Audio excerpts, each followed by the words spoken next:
as what are our limits, right?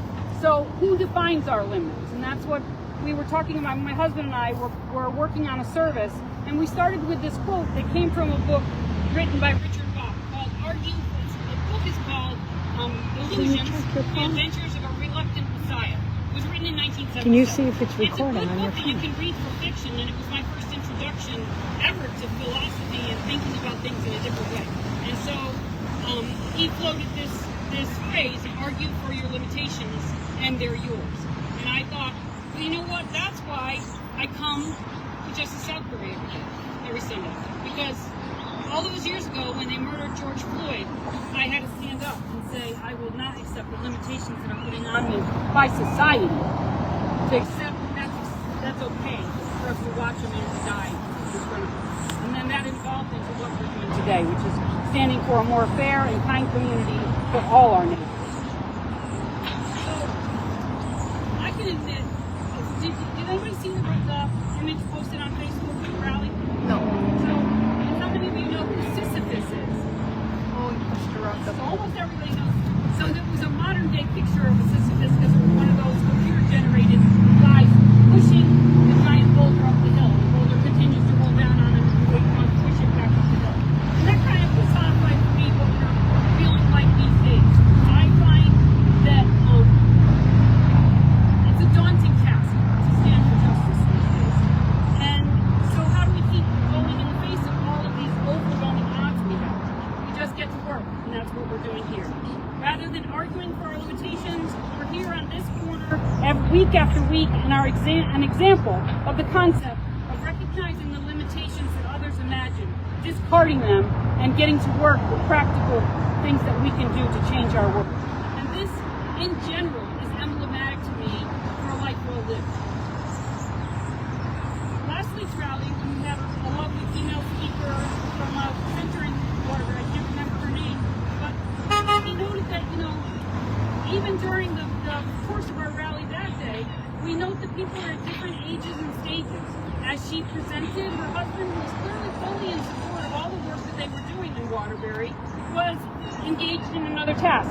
So he was busy doing parenting and keeping his kids and making sure that they were safe and didn't run out into the street or get run over here. So although he's all for justice, at that moment in time, he could not do that work. And that's what we're here doing, is doing that work when other people can't quite stand up. And the other metaphor I like to use is we're like a symphony, right? So if you're all playing in a symphony and somebody stops to take a breath, one person, you're not really going to notice it. And then that person joins back in and maybe another person has to take a breath.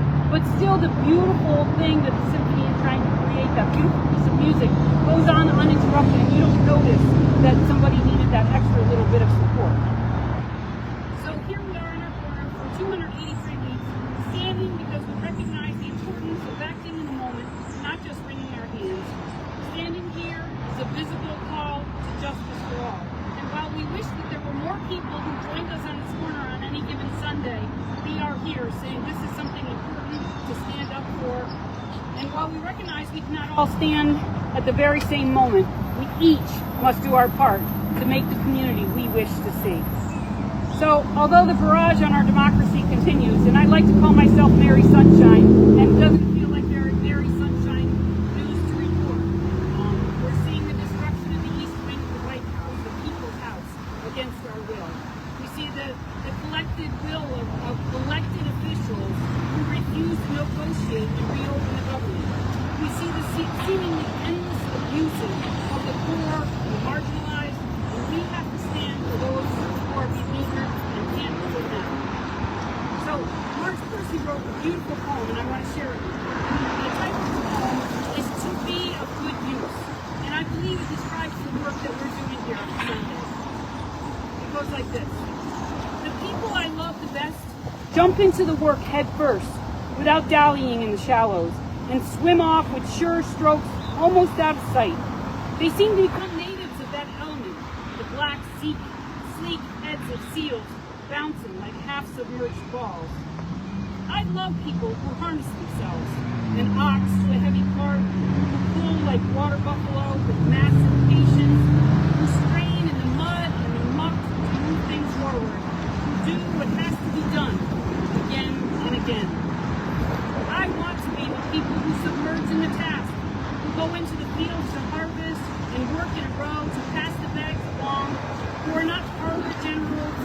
field deserters, but move in a common rhythm when the food must come in or the fire must be put out.